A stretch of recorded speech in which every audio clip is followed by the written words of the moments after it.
Once upon a time, there was a little girl called Little Red Riding Hood.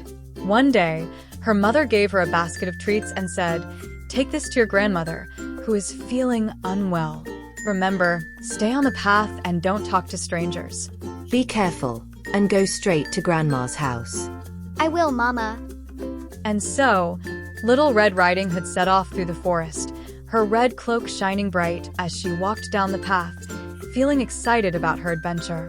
As she walked through the forest, admiring the flowers and listening to the birds, Little Red Riding Hood wandered off the path.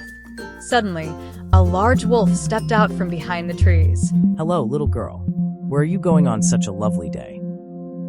I'm visiting my grandmother who lives on the other side of the forest. What a lovely surprise.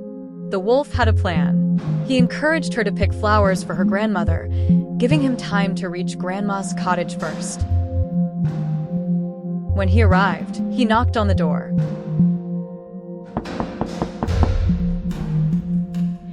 Who is it?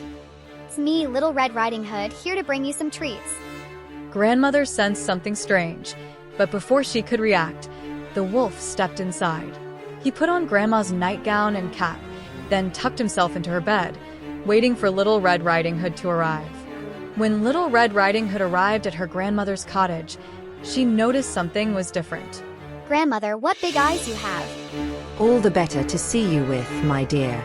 Grandmother, what big ears you have. All the better to hear you with, my dear. But grandmother, what big teeth you have. All the better to eat you with. Just as the wolf was about to pounce, a brave woodsman passing by heard the commotion and burst into the cottage. Stop right there, you wicked wolf. I didn't mean any harm. The wolf ran off, frightened by the woodsman.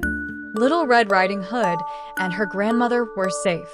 From that day on, Little Red Riding Hood listened to her mother's advice, and she and her grandmother lived happily ever after.